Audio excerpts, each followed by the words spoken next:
So you're thinking about becoming a realtor? Here's 5 things you need to know.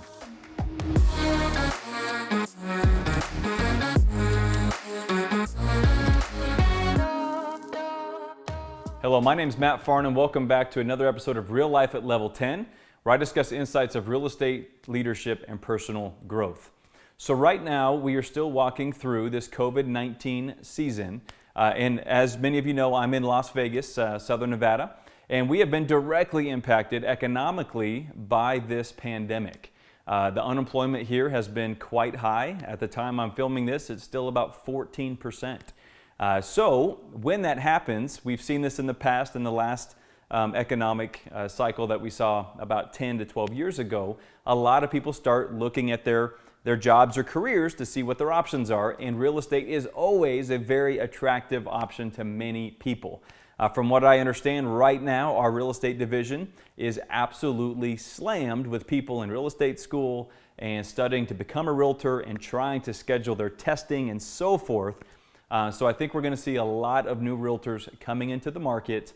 So I wanted to just film this for you to share some helpful tips to help you be successful if this is you and it's something you're considering doing.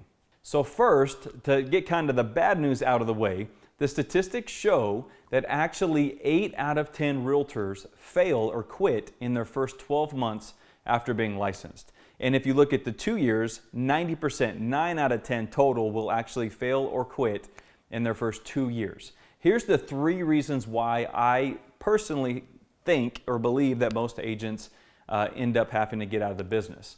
Number 1 is just false expectations. This is not HGTV.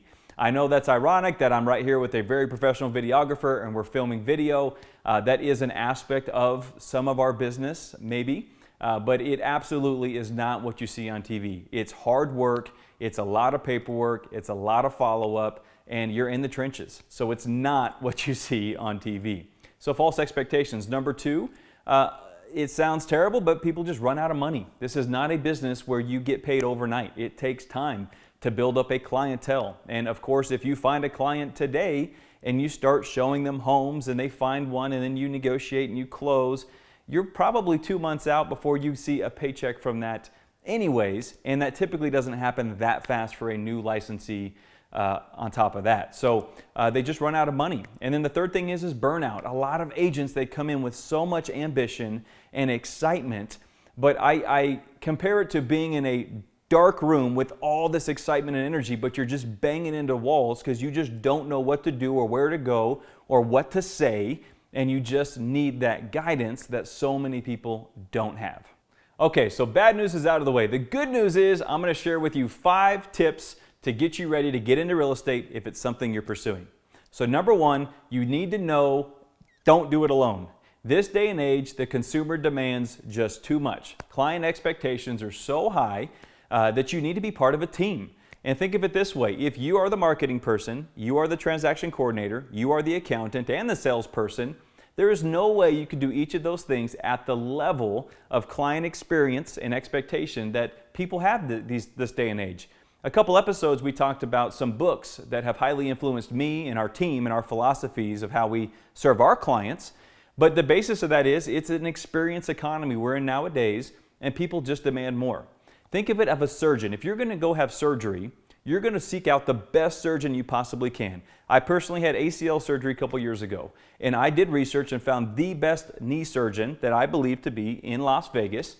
And you know what? When I went in to meet that surgeon, he is not the one that did the scheduling. He's not the one that does their marketing. He's not the one that prepared medications and things like that. He had a team of people that supported him that were good at those different things, and he focused on the surgery. It's the same thing in real estate. You be the surgeon, but you need support and people around you to do those other things so the clients can get the service and experience that they truly want.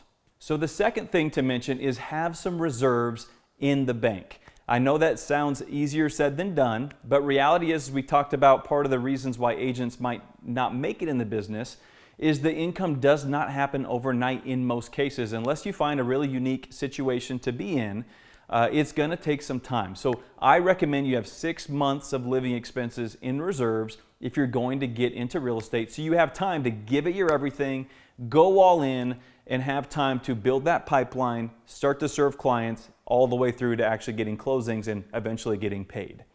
The third thing is have a proper mindset and expectation coming into the business. I already mentioned that this is not HGTV, so you need to know that you are coming to work. You're also coming to get an education. I recommend that you really have more of the mindset that you're going to go to school for a year. It's almost like you're going to go get another degree, if you will. You're going to go to school and learn a lot. And yes, if you hustle and work hard and serve your client first, the idea is you make a few bucks along the way, but you really need to take on the mindset that you're going to school, you're learning a new craft, and it's a tough one that is going to take some time. So know that going into it and be prepared for that road ahead. The fourth thing is hire a coach or make sure you have a mentor. Now, a mentor might be a team leader that you're working with, or maybe it's a very hands-on broker, depending on what brokerage you work with, but you need a mentor or a coach. I actually have a coach I work with. We invest at a high level with a extraordinary real estate coach just to continue to sharpen our skills and sharpen that axe and collaborate with other professionals around the country. But that's a very important factor when you're coming in. As we talked about the building a story brand, you need a guide. You might be the hero of your family as a new realtor, but you need a guide. You need somebody to show you how to get there to keep you on track. I always go back to Michael Jordan, the best probably athlete ever, definitely the best basketball player ever, my opinion. But he had a coach. He had Phil Jackson. He had personal trainers and things like this. You need a coach or somebody showing you the ropes and what to do. And then the last thing is support. You need a support system around you. And I'm not so much talking about that coach or broker. Yes, that's part of it, or team leader if you're part of a team. But you need a support system around with family and friends. And that might sound cheesy, but I'm being real here. Your spouse, if you get into real estate, your spouse is getting into real estate with you if you're married. And you need to sit down and have that face-to-face conversation and make sure that your spouse is all in. The work hours can be long. You are serving your clients. It's their needs before your own. So it's definitely a different balance of life that you'll have to learn if you're not from an industry similar before. So your spouse needs to be all in, and your kids and your extended family, your friends need to be supported. They need to be your raving fans referring you business. So they need to be on board. But you need to have that support system in place because you can feel like you're on an island very quickly in real estate if you don't have that right support system around you. So I hope those 5 tips help you get your mindset in the right place if you're thinking of getting into real estate. And now that I've unpacked that, I do realize that maybe some of that didn't sound like good news, but it is what you needed to hear to be successful in this business. And listen, even though some of that didn't sound super exciting, real estate is a blast. It's an amazing career if it's right for you. But if you follow those 5 things with the proper mindset, the right support system, and all those things that I just discussed, you can have an amazing career in real estate and have a blast doing it. And last thing I want to share with you is I'm an open book. Even if you don't live in Las Vegas, if you want to shoot me a message and schedule a time to chat for a few minutes, I'm very happy to speak with you and kind of talk you through what it looks like in the life of a realtor and what it looks like to build a schedule, put the right systems and processes and people in place and that type of stuff. I love those conversations. So thanks for watching this. Please share it with somebody you know who might be thinking of getting into real estate.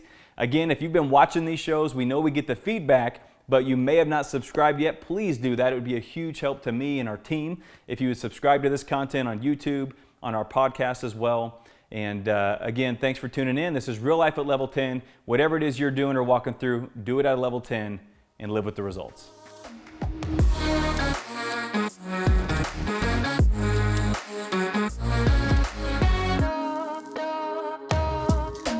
This episode was filmed at our Team Farnham listing at 2816 Josephine in the guard gates of Club Madera in Henderson. For more information on this home or any of our Team Farnham listings, visit teamfarnham.com.